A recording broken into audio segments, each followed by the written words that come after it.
tenemos que agradecer entre nosotros la presencia de Flavio Darío Espinal. Hoy es consultor jurídico del Poder Ejecutivo, con tertulio y amigo de hace muchísimos años, colega. Y sobre politólogo. todo, Aquí en 1+1 yo creo que tiene acciones. Tú tienes acciones aquí, ¿verdad, Flavio? Yo creo que comencé a venir aquí desde la primera semana que Creo salió que desde Amazon. como 30 años. Pero no hay rédito por eso. Hay crédito, hay crédito. hay crédito. Hay acciones. Sí. Y sobre todo, también significar que hoy es viernes, inicio de un fin de semana largo, y está con nosotros. Kilométrico, fin de semana. Sí, que muchísimas gracias.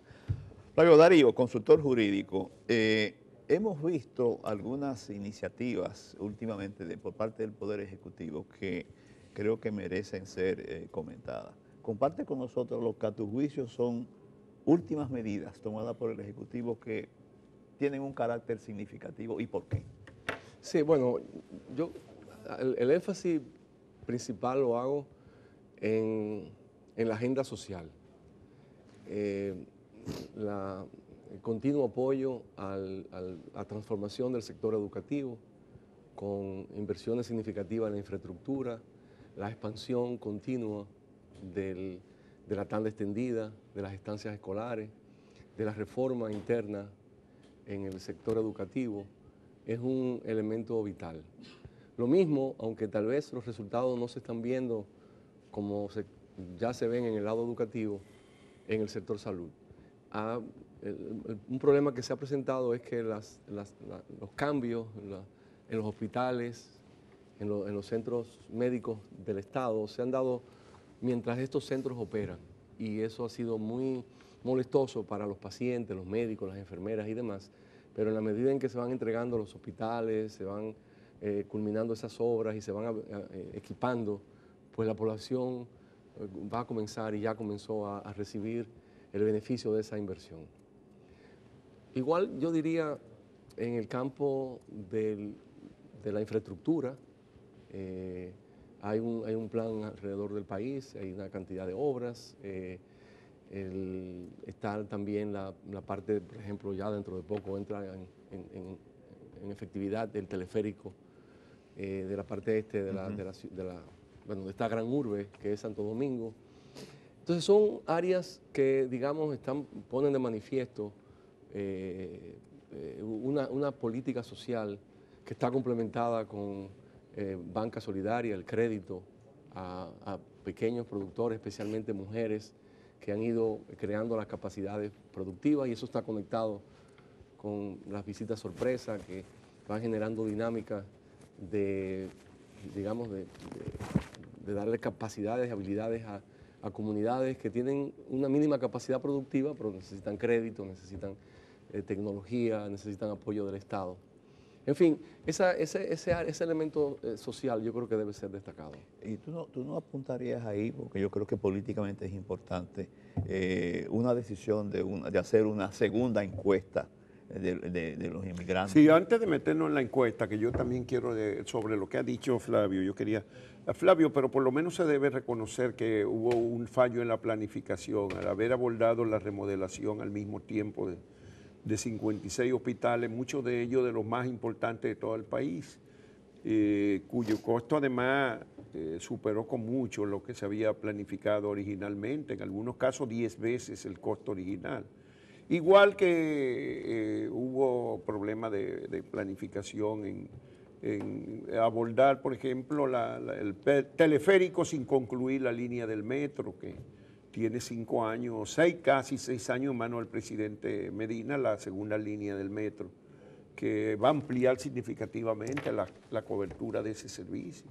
Sí. ¿No hay algún fallo en la política de planificación de las inversiones públicas? Sí, mira, yo creo que algo en lo que tiene que ver con los hospitales y el sector, los representantes del sector salud son los que tienen más conocimiento, más detalles para responder esta pregunta, pero hay algo que tal vez no se sabe del todo, pero cuando se empiezan las remodelaciones de los hospitales, en ese momento se entraron en vigencia nuevas reglamentaciones, regulaciones que vinieron desde la Organización Mundial de la Salud y a través también de la Organización Panamericana de la Salud. Y esas regulaciones, el gobierno decidió aceptarlas, ajustarlas.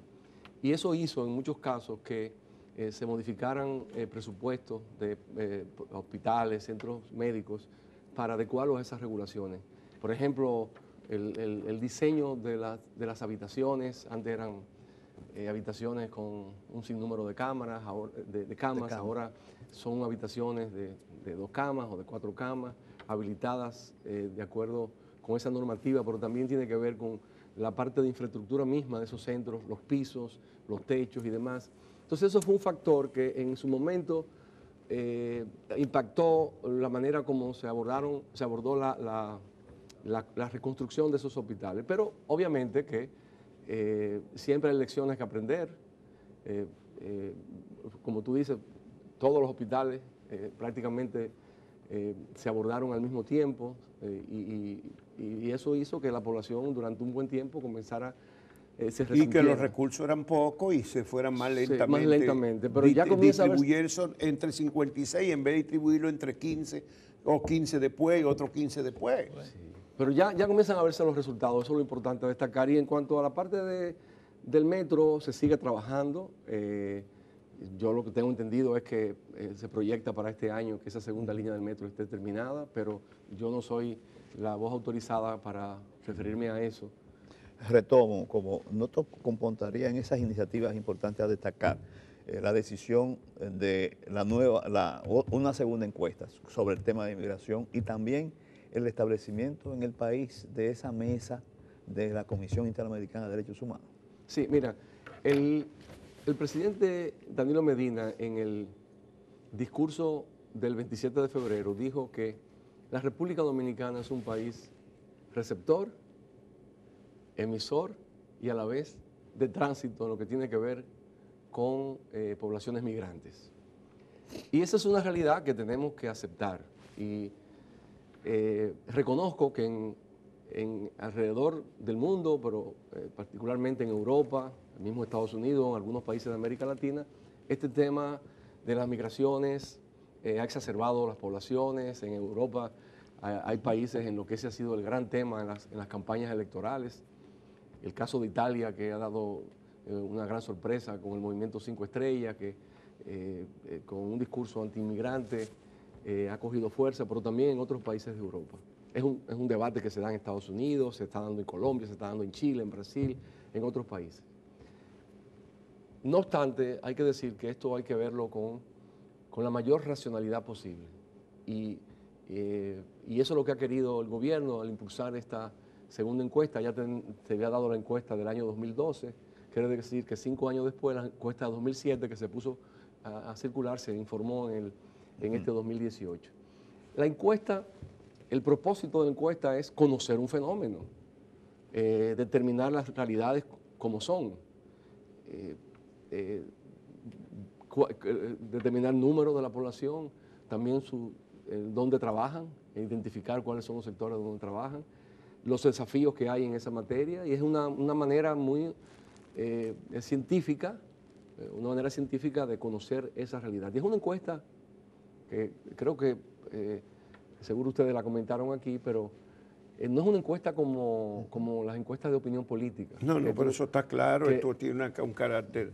76,000 hogares abarcó. Sí. Y 227,000 entrevistas. Más o menos. Las encuestas políticas son entre 1.200 personas. Es un precenso. Cuando muchos llegan a 2.000 personas. El proceso es que se identificaron unidades primarias de análisis, o sea, donde se identifican en el mapeo general dónde están o están llamados a estar los migrantes en mayor número. Entonces se hace un levantamiento de 900 y tantas de esas unidades primarias de monitoreo. Luego ahí, cuando se determinan eso, se hace una encuesta a todo el mundo, no solamente a hogares, sino también a instalaciones productivas, granjas, etcétera. Eso hizo que se entrevistaran 225, 227,000 personas y ahí se segrega entonces de todos esos quiénes son migrantes. Por lo que los técnicos de la Oficina Nacional de Estadística han estimado que es una encuesta con un margen de error muy reducido, 2%. No, eso tiene el aval de la Organización Mundial de Población. De la organización... Eso no es discutible. La primera encuesta tampoco fue discutible. Pero algunos la discuten. 2012. Algunos la discuten. Bueno, algunos de los que hicieron la del 2012, de la que hicieron en el 2012, ahora la discuten. Bueno. Pero quería agregar que lo importante de la encuesta, y yo estoy de acuerdo en tu pregunta, decía, es una iniciativa, por supuesto, que es una iniciativa del gobierno y apoyado la encuesta para comprender ese fenómeno y entre todos poder hacernos una idea de lo que es sin subjetividades, sin exageraciones, que no estén sustentadas en la realidad. Porque una cosa es lo que uno se puede imaginar o uno quiere creer en función de tu punto de vista y otra cosa es lo que es la realidad. Entonces yo creo que eso es importante y el gobierno, si hubieran salido diferentes los números, lo hubiera dado a conocer. O sea, que no había en esto una agenda preestablecida de si salen muchos o si salen pocos, qué hacer con la encuesta. La encuesta la hicieron personas capacitadas en esta materia y lo que salió ahí. Bueno, hay de todas maneras lecciones que deja esa encuesta. Por ejemplo, el número de inmigrantes haitianos en este momento que se sitúa en 497,000. Sin embargo, los que solicitaron y tienen un carnet provisional para la regularización en el Programa Nacional de Regularización de Extranjeros son apenas 230,000 los que han recibido el papel o el carnet provisional. O sea que son mucho más los que más de la mitad son y gente que no tienen ni siquiera están adscritos al plan de regularización. Sí, y eso implica un desafío, porque el mismo plan sí ha sido muy lento en completarse realmente. Mira, lo que pasa es que parte de esa población es posible que o sea una población que circule o puede ser una población de entradas recientes, aunque la misma encuesta dice cuáles son los momentos. Hay entrada y salida, como en una frontera terrestre es así. Ahora, mira, te voy a comentar con respecto al plan como tal, que es importante poner la atención a eso. El plan ciertamente llegó a originalmente 260,000 y algo, y quedó en unos 249,000 personas que se inscribieron en el plan. Que depositaron algún tipo de documentación. Hubo 20 y pico mil que no presentaron documentación y quedaron excluidos. Sí. Entonces, tú hablas de un desafío y yo lo veo así también. Lo veo porque esto es algo que yo he dicho en otras oportunidades y lo voy a repetir. La República Dominicana era uno de los pocos países. Yo no tengo estadísticas así totales, absolutas, pero posiblemente uno de los pocos, si no el único, uno de los pocos países en el mundo, que teniendo un problema migratorio, no había llevado a cabo un plan de regularización. Todo país que ha tenido o tiene un problema, vamos a llamarle problema migratorio, una presencia importante de migrantes, emprende un plan de regularización. Bueno, en el 2004 se aprobó una ley que disponía eso. Y llegamos al 2014 para empezarlo. Prácticamente. Toma en Chile, por ejemplo. 10 años después. Chile, que en los últimos años se ha encontrado con un fenómeno migratorio de alrededor de 300,000 migrantes indocumentados, pues ellos dicen, mira, vamos a regularizar y vamos a controlar fronteras, vamos a controlar el flujo de migrantes de diferentes vías, pero hay una regularización. Lo mismo han hecho otros países. Es una tarea difícil, siempre hay resistencia. Miren en Estados Unidos que hubo una reforma, la más amplia en el año 1986, luego vino una que fue un poco más restrictiva, que fue la de 1996, y de esa época hasta acá, aunque se ha hablado mucho, no se ha podido llevar a cabo. Pero bueno, el punto es que la República Dominicana llevó a cabo este plan de regularización y es un desafío poder terminar exitosamente. Hay un problema que concierne ya a los migrantes, al mayor número de migrantes que viene de Haití, que todos conocemos que hay un problema ya de registro civil. Esas personas no cuentan con un pasaporte, etc. Entonces, o no todos, una buena parte. Todo país, para registrar en un plan de regularización, pues el migrante presenta... Bueno, el problema es que nosotros el decreto que crea el plan de regularización de extranjeros no reclama pasaporte. Reclama pasaporte, acta de nacimiento o cédula de identidad. Y el 93% presentó uno de esos 3 documentos. Ese 93% es el que está provisionalmente aceptado. Por lo tanto, ya no estamos hablando ahora de problemas de identidad, porque aquí seguimos discutiendo cosas que no son la realidad. Juan, eran dos Entonces, fases. de ese porcentaje, solamente el 3%, 8,000 y pico hasta enero habían podido completar el proceso, pero ya no era eso, tenían documentación, en los demás.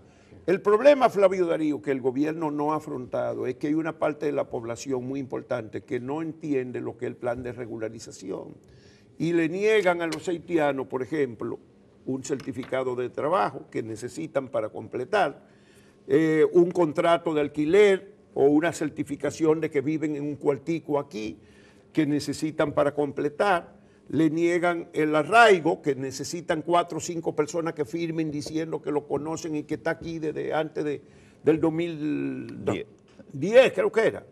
Le niegan cosas elementales que necesitan. Entonces esa población, mientras no entendamos la importancia del plan de regularización, y hay que hacer una campaña para que la gente entienda que a nosotros que nos beneficia la regularización, no a los haitianos. ¿O no es así? Sí, mira, con respecto al tema de los documentos, tiene que tomar en cuenta que se dieron 2 fases. La primera era para inscribirse en el plan, o sea, registrarse y ser beneficiario de un documento provisional, que fue una decisión que se tomó en ese momento porque se determinó que no había condiciones para una regularización inmediata. Entonces se ofreció esa facilidad, pero ya cuando se pasa a la segunda etapa, que es obtener una residencia temporal o permanente, que una vocación ya de permanencia de esa persona aquí, pues los requisitos aumentan. Ahora, el gobierno ha invertido enormes recursos, enormes recursos en las campañas para la regularización, en llegar a conocer, dar a conocer a esa población que ya se registró y en su momento cuando se iba a registrar, gracias, invitándolos a registrarse. Crearon unidades móviles, establecieron oficinas alrededor del país. En esta oportunidad se estableció dónde que están las mayores concentraciones para hacer esfuerzo en esas provincias. Ya lo otro es algo que tiene que ver con la conciencia ciudadana, la conciencia de la gente, de si alguien solicita una certificación de que habita ahí, de que trabaja ahí, pues que los aporten. Porque ciertamente hay que hacer todo esfuerzo posible para que el plan sea exitoso, que al final del día, digamos... Pero no hay que educar a la población de que sí, de que si usted tiene un empleado haitiano debe de darle, porque es necesario para organizarnos, que se le dé el certificado o el que le alquiló un cuarto que le dé un certificado. Claro que sí. Porque son elementos fundamentales. Claro que sí. De la regularización. Claro, para que muestre que esa persona no llegó ayer, no es un advenedizo, que tiene un modo de sustento. Es una población en su mayoría que trabaja. Sí. O sea, la encuesta muestra que es una población... Y si no lo necesitamos, pues lo echemos todos. Sí. Bueno, ahí yo quiero también no dejar de decir que porque la población tiene el legítimo derecho a plantearse la cuestión de la protección del territorio, la protección de la frontera. Eso es algo que no es incompatible con un plan de regularización. Y la regularización no es fundamental para poder establecer lo otro. Claro que sí, porque si tenemos un plan de regularización y identificamos una población que se beneficia, entonces ya sabemos que hay otra que no la tiene y entonces el Estado tiene... Y a esa es la que hay que combatir. Ya esa se controla la que no lo tiene. En la frontera, en los lugares, y ahí el gobierno ha hecho y está haciendo y ha reforzado la parte de personal, de equipos, de vehículos, de tecnología, de entrenamiento del personal que cubre la frontera. Los procesos migratorios han mejorado, de repatriaciones han mejorado enormemente. Cuando yo recuerdo 20, 15 años atrás, el tema de las repatriaciones colectivas era un tema importante en la discusión en materia de derechos humanos. Eso no suena tanto ya hoy día, eso quiere decir que las autoridades han mejorado significativamente esos procesos sin menoscabo de la potestad del Estado para repatriar a aquellos que no están documentados en el país. De modo que, digamos, resumiendo aquí, el enfoque del gobierno en esta materia es un enfoque integral. Protección de la frontera desde el punto de vista de los flujos no solamente migratorios, sino todo lo que pasa en una frontera, plan de regularización y ahora recientemente el presidente tuvo una reunión en Palacio solicitando las autoridades capaces y con conocimiento de la zona fronteriza que desarrollen proyectos e iniciativas desde el punto de vista económico para potenciar esas zonas, esos lugares, esas provincias fronterizas. Hay otro desafío que deja el plan de regularización, que deja la encuesta nacional de inmigrantes, es la cantidad de dominicanos de origen haitiano que hay en el país o descendientes de haitianos nacidos en el país, que según la encuesta son 236,000, creo que son,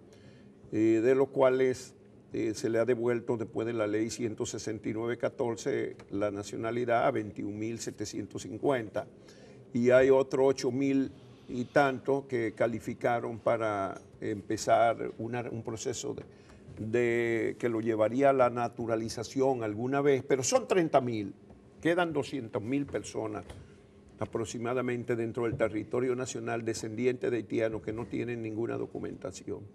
¿Qué vamos a hacer con ello? El gobierno decidió que no iba a deportar a ninguno de eso, y es una decisión de derechos humanos y de una correcta decisión de gente que nació en el país muchas décadas atrás.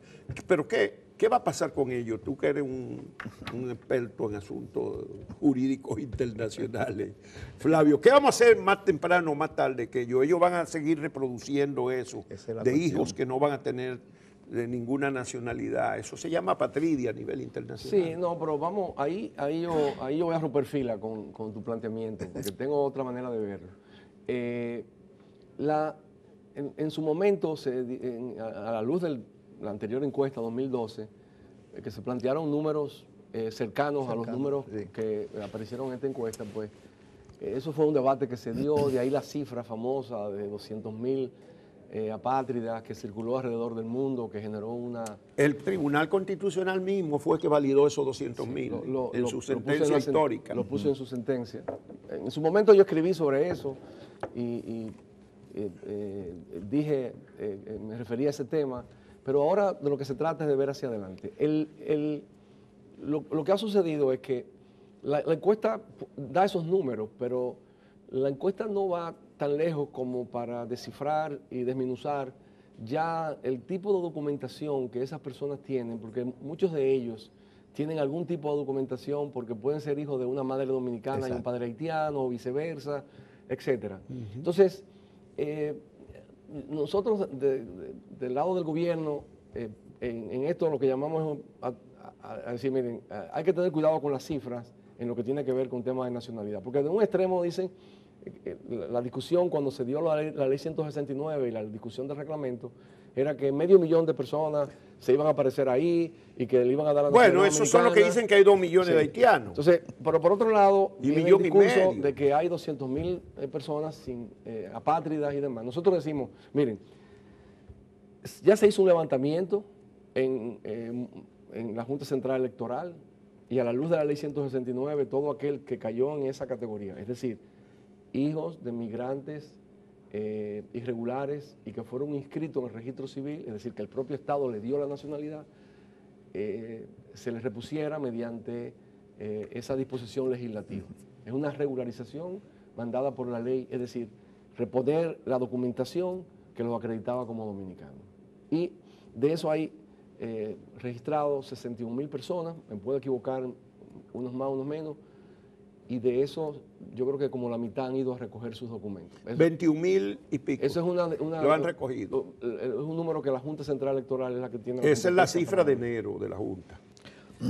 Del otro lado, con el grupo B, que es el grupo que nació en República Dominicana de padres en condición migratoria irregular, pero que no se registró, la ley dio la opción de que fuera primero regularizado, inscrito en el libro de extranjería y la opción de la naturalización. Y ahí se inscribieron cerca de 9.000 personas. Hubo una extensión de la ley, del plazo, mediante una reforma a la ley, y hasta ahora ese es el marco normativo en el que nosotros nos encontramos. Esos decenas o cientos de miles que hablan un lado o el otro no han aparecido. Y la verdad es que... Bueno, en la encuesta aparecen. Lo que no sabemos es cuántos de ellos... yo, por ejemplo, no puedo afirmar que los 200.000 por eso caen, porque hay algunos que, como tú dices, otros la Junta no lo detectó. Y claro que la Junta excluía a cualquiera, padre o madre, e incluso algunos que eran de padre y madre dominicanos que tenían un apellido extraño también quedaron excluidos. Les retuvieron su documento, o sea que no es...